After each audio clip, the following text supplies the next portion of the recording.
Welcome to our channel study hub 98। आप सभी का स्वागत है हमारे चैनल स्टडी हब 98 में। तो आज के इस वीडियो में हम क्लास 7th के लेसन नंबर 3 की बुक एक्सरसाइज करेंगे। तो स्टार्ट करते हैं हमारा वीडियो।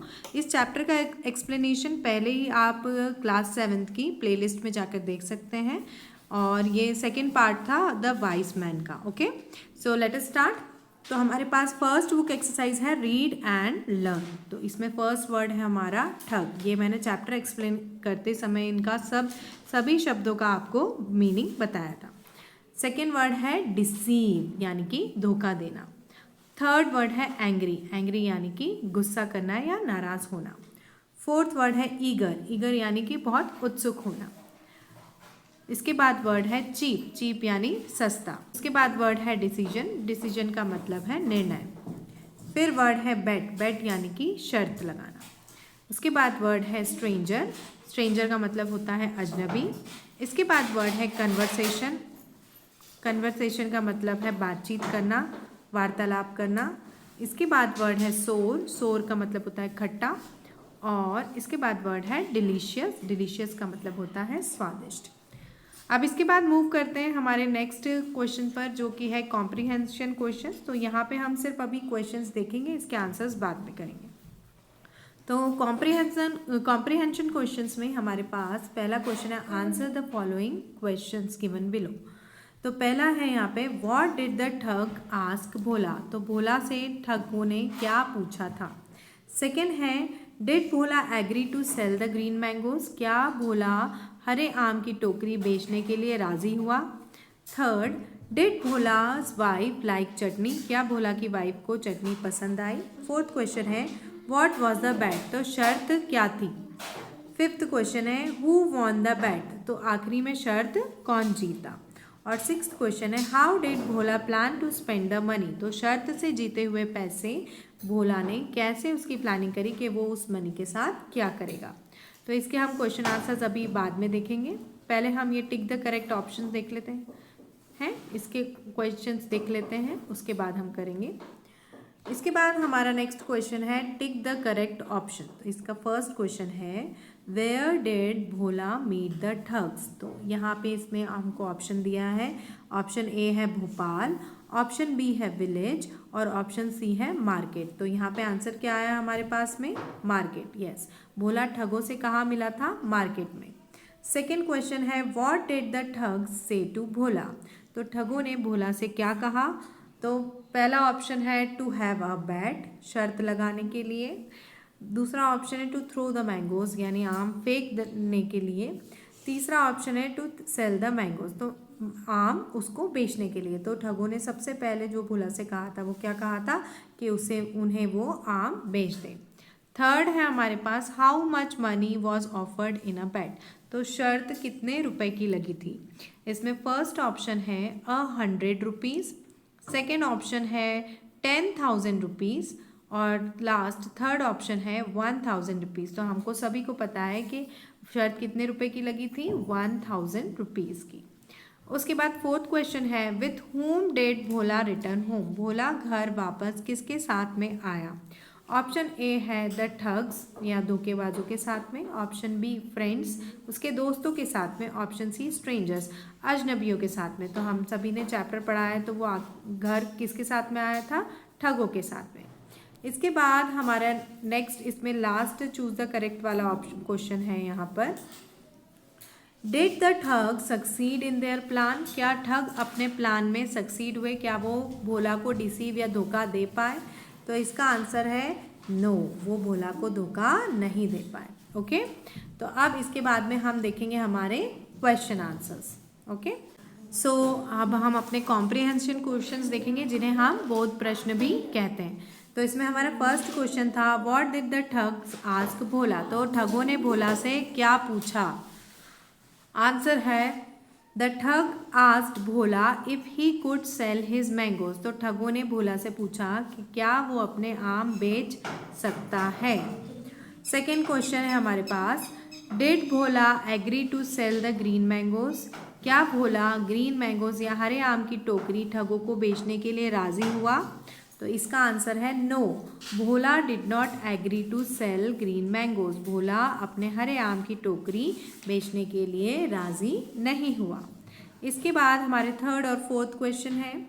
क्वेश्चन नंबर 3 है, डिड भोलास वाइफ लाइक चटनी। क्या भोला की वाइफ को चटनी पसंद आई? आंसर है इसका यस, भोलास वाइफ लाइक्ड मैंगो चटनी वेरी मच। तो भोला की वाइफ को मैंगो की चटनी या आम की चटनी बहुत पसंद थी। क्वेश्चन नंबर 4 है, व्हाट वाज द बेट। तो क्वेश्चन नंबर 4 में पूछा गया है कि शर्त क्या थी। आंसर है the two thugs made a bet of 1000 rupees with Bhola. तो ठगों ने भोला के साथ में 1000 रुपये की शर्त लगाई थी। और शर्त क्या थी? दे claimed his wife would get angry with him for exchanging a horse for mangoes. तो उन्होंने क्या बोला कि उसकी वाइफ भोला से नाराज़ हो जाएगी क्योंकि उसने हॉर्स के बदले में हरे आम की टोकरी या आम खरीद लिए।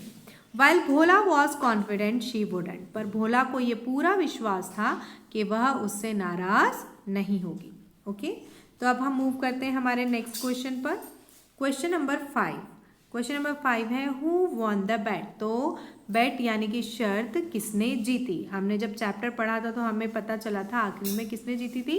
भोला ने। Yes, Bhola won the bet because his wife did not get angry with him। भोला शर्त जीत गया। क्यों? क्योंकि जब वह घर पहुंचा हरे आम की टोकरी के साथ तो उसकी वाइफ उससे नाराज नहीं हुई। ठीक है, फिर नेक्स्ट क्वेश्चन है question number 6। How did Bhola spend the mango money और the money with the bet winning amount. जो मनी है जो मनी उसे मिला था बेट जीतने के बाद में, यहाँ थोड़ा सा क्वेश्चन में मिस्टेक है तो आप अपनी बुक के अकॉर्डिंग इसको सही कर सकते हैं। तो उसने वो पैसे कैसे खर्च करने की सोची। तो Bhola bought another horse with those 1000 rupees. तो उसने एंड में बोला था कि मैं इन 1000 रुपीज़ के साथ में क्या खरीदूँगा। इन 1000 रुपीज़ के साथ में मैं एक नया घोड़ा या फिर एक हॉर्स खरीदूँगा। ओके, तो होप आपको यहाँ तक के क्वेश्चन आंसर समझ में आए होंगे। अब हम मूव करते हैं इसके बाद वाले क्वेश्चंस पर, जो कि है हमारा वर्ड पावर। यहाँ पे आपको इन मैच द कॉलम दिया है जिसमें आपको कुछ जो नाम से जिसको बुलाते हैं उससे मैच करना है। जैसे हमारे पास फॉर एग्जांपल यहाँ पे दिया है, the mango is called the king of fruits. तो मैंगो को क्या बोलते हैं कि फलों का राजा या किंग ऑफ फ्रूट्स बोलते हैं। वैसे यहाँ पे हमारे पास कुछ नाम दिए हैं, उनको आपको उनके एक्चुअल ऑब्जेक्ट से मिलाने हैं। ऑलरेडी मैंने यहाँ पे कर दिया है सॉल्व, फिर भी हम इसको देख लेते हैं। फर्स्ट वाला है हमारे पास द क्वीन ऑफ सतपुरा। तो सतपुरा की क्वीन किसको बोला जाता है? पचमढ़ी। पचमढ़ी एक हिल स्टेशन है जो मध्य प्रदेश में है, जो सतपुरा रेंजेस में सबसे ब्यूटीफुल जगह है, इसलिए उसे क्वीन ऑफ सतपुरा कहा जाता है। ओके, सतपुरा की रानी। सेकेंड है द किंग ऑफ फॉरेस्ट। तो जंगल का राजा किसे कहते हैं? शेर को। तो यहाँ पे लायन हमारे पास ऑप्शन है, तो इसको हम किससे मिलाएंगे? जंगल का राजा द किंग ऑफ फॉरेस्ट कौन है? लायन। थर्ड है the lifeline of Madhya Pradesh. Madhya Pradesh की जीवन रेखा किसे कहा गया है? मध्य प्रदेश की जीवन रेखा है द नर्मदा। जो नर्मदा नदी है वो मध्य प्रदेश की लाइफलाइन या जीवन रेखा है। Fourth, the dream of marble, यानी मार्बल का जो सपना है वो किसे कहा गया है?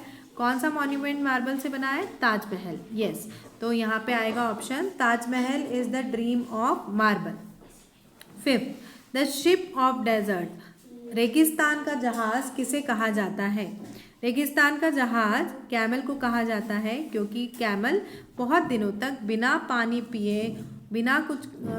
पानी पिए अपने हम्प में पानी स्टोर करके रेगिस्तान में बहुत दिनों तक आसानी से रह सकता है। इसके बाद हम मूव करते हैं next question, next book exercise पर, जो कि है pick the odd one out and circle it. अब इसमें से आपको जो चीज़ डिफरेंट है उसे फाइंड करना है और सर्कल करना है। तो हमारे पास फर्स्ट है, इसमें 3 वर्ड्स है, मैन, जेंटलमैन, सर और मैडम। तो यहाँ पे मैन भी मैन के लिए यूज़ होता है, जेंटलमैन भी मैन के लिए यूज़ होता है और सर भी मैन के लिए यूज़ होता है। लेकिन मैडम वर्ड किसके लिए यूज़ होता है? वुमेन के लिए। तो इसलिए यहाँ पे मैडम क्या है? Odd one. सेकेंड वर्ड है girl, little fairy, little queen और बॉय।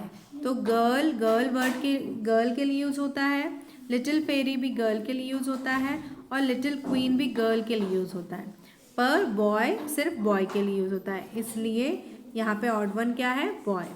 थर्ड ऑप्शन है, थर्ड क्वेश्चन है हमारे पास मैंगो, मैंगो आम, एप्पल, सेब, नाइफ चाकू और ऑरेंज यानी कि संतरा।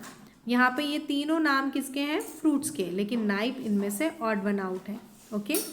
फोर्थ है ठग, थीफ, रॉबर और कांस्टेबल। तो ठग, थीफ और रॉबर, इन तीनों का काम क्या है, किसी को धोखा देना या किसी को परेशान करना या किसी को लूटना। लेकिन कांस्टेबल का काम क्या है, पुलिस में जो रहते हैं उनका काम क्या है, सिपाही का काम क्या है, इनको पकड़ना, इसलिए यहाँ पे कांस्टेबल ऑड वन आउट है। फिफ्थ है हमारे पास स्माइल, लाफ, वीप और चकल। स्माइल का मतलब होता है मुस्कुराना, लाफ का हंसना और चकल का भी मतलब होता है हंसना धीरे धीरे, लेकिन वीप का मतलब होता है रोना, और इसलिए यहाँ पे ये वर्ड ऑड वन आउट है। ओके। इसके बाद हमारा नेक्स्ट क्वेश्चन है मैच द टू कॉलम्स। तो एक तरफ आपको सारे एनिमल्स के नाम दिए हैं और दूसरी तरफ उनके वॉइसेस दिए हैं, उनके जो आवाज़ है उसको क्या कहा जाता है वो दिया है। ठीक है, तो हमारे पास फर्स्ट एनिमल है अ हॉर्स। तो हॉर्स क्या करता है, हॉर्स नेज। ओके, तो हॉर्स के लिए हम यहाँ पे ज्वाइन करेंगे, तो हॉर्स का साउंड क्या होगा, ने। फिर है सेकेंड वाला अ डोंकी। तो डोंकी का जो साउंड होता है उसको बोलते हैं ब्रेज। तो डोंकी क्या करता है, ब्रे। थर्ड एनिमल है कैट। कैट क्या करती है, म्यू। तो कैट के लिए जो वर्ड है वो क्या होगा, म्यूज। फोर्थ एनिमल है a dog. A dog, dog क्या करता है, बार्क करता है। तो डॉग हम किससे ज्वाइन करेंगे, बार्क से। फिफ्थ है हमारे पास लायन। लायन क्या करता है, रोर, दहाड़ता है, तो ये लायन के लिए। शीप, शीप क्या करती है, ब्लीड्स। शीप क्या करती है, ब्लीड्स। तो शीप को हम किससे ज्वाइन करेंगे, ब्लीड से।